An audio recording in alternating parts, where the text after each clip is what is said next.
নমস্কার, আমার নাম সঞ্চয়িতা বাগ। আমি দীর্ঘদিনের ডাক্তারের কাছে আসছি। আমার মেয়ের সমস্যা খুব উনি সমাধান করেছেন। আমারও একটা খুব জটিল ব্যাধি নিয়ে ভুগছিলাম।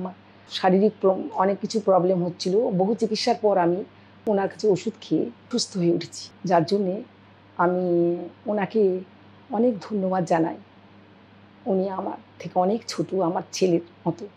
উনি অনেক ভালো থাকুন, সুস্থ থাকুন, সবার সেবা করে উনি সবাইকে সুস্থ করে তুলুন, ঈশ্বরের কাছে এই কামনা করব।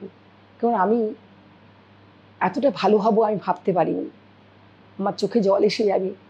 আমার অসুস্থতা আমাকে, আমার ছেলে মেয়ে, বাড়ির পরিবারকে সবাইকে খুব চিন্তিত করে তুলেছিল। বিশেষ করে ডাক্তারবাবুকে আমি আরও আমার নিজেকে ভালোভাবে প্রেজেন্ট করে নিজেকে ওনাকে আরও আমি খুশি করতে পারবো। উনি আমার উপর নিশ্চয়ই একটা, আমার ওই ডান দিক থেকে কাঁপুনিটা হতো, আমার মুখেও কথাটা আটকে যেত, মুখের কথাও কেঁপে যেত, মুখ দিয়ে কথাও চলে আসতো। এটা হঠাৎ করে হয়েছিল আমার 18 সালে একবার। এখন আমি ওনার ওষুধ খেয়ে আমার সেই কাঁপুনি চলে গেছে, সম্পূর্ণ সুস্থ। সত্যিকারে বলতে আমি ওনার ওষুধ খেয়ে সেই হাত কাঁপুনিটা আমার এখান থেকে এগুলো কাঁপতো, হাতটা কাঁপতো, আমি লিখতে পারতাম না, কোনো সাইন করতে পারতাম না। সবাই ভয় পেতো স্ট্রোক হয়ে যাবে নাকি। আমি সেই ডাক্তারবাবুর কাছে ওই অবস্থায় আমি আসি। ডাক্তার ওষুধ খেয়ে আমি বলবো কি ম্যাজিকের মতো আমি ভালো হয়ে গেছি। আমি ম্যাজিকের মতো ভালো হয়ে গেছি। সুগারের রেঞ্জে এসে গেছিলো আমার অনেকটাই। আমার বাড়িতে কারোরই সুগার নেই, কিন্তু আমার সুগার অনেকটাই এসে গেছে। সুগার থেকে নানা রকম আনুষঙ্গিক নানা রকম শরীরের প্রবলেম হতে শুরু করলো। আমি ভাবতেই পারিনি যে আমার এতটা সুগার, কিন্তু ডাক্তারবাবু ওষুধে আমি সুগারটাও আমার চলে গেল। আমাকে অ্যালোপ্যাথিকেও ওষুধগুলো আমার বাদই গেল। সুগার একেবারে ভালো হয়ে গেছি। ওনার আয়ুর্বেদিক ওষুধগুলো আমি সেবন করব, সুগারের ওষুধগুলো ঠিকমতো। আমরাও তো ফাঁকিবাজ, একটু ফাঁকি দিই, খাই না, যার জন্য কষ্ট পাই।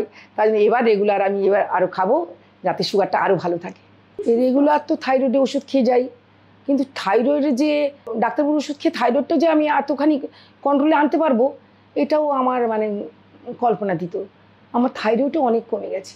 রেগুলার আমার যে পটিটা হতো না, কনস্টিপেশন আমার একটা ধাতে চলে এসেছিলো, যে কি আমার এটা ছিল না, কিন্তু আমার যেভাবে হোক রেগুলার পটি হতো না। কিন্তু ডাক্তারবাবুর ওষুধ খেয়ে আমার এখন সেই পটি নর্মাল হয়েছে এবং কনস্টিপেশন ধাপটা চলে গেছে। আমি রেগুলার পটিতে যাই।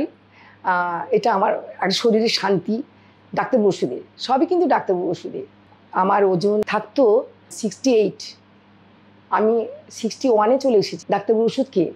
কেন ওজন বাড়লেই শরীরে রোগ ব্যাধি বেড়ে যায়, এটা আমার জানা।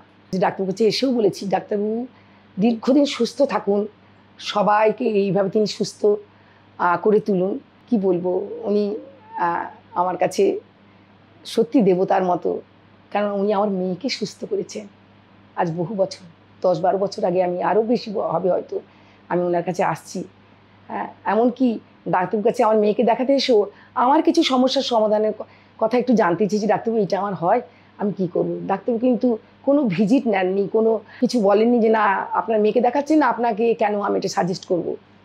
কিন্তু উনি আমাকে শুধু শুধু সাজেস্ট করেছেন, আমি সেই মতো চলে আমি ভালো হয়ে গেছি। আমার অনেক অনেক আমার আন্তরিক শুভেচ্ছা, ধন্যবাদ আমি ডাক্তারবাবুকে জানাচ্ছি। এবং উনি তো আমার ছেলের বয়সী, ওনাকে বলবো ভগবান ওনার মঙ্গল করুন, উনি অনেক মানুষের সেবা করুন, অনেক দিন ভালো থাকুন, বহু বছর উনি ভালো থাকুন, এইভাবে উনি সবার সেবা করুন, দেশ বিদেশে ওনার নাম ছড়িয়ে পড়ুক, ওনার পারিবারিক সবাই, পরিবারের সবাই ভালো থাকুন, এবং ওনার ফুল টিম, ওনারা যা ভালো ব্যবহার করেন আমাদের সাথে, ওনারাও সবাই ভালো থাকুন, এই কামনা করি।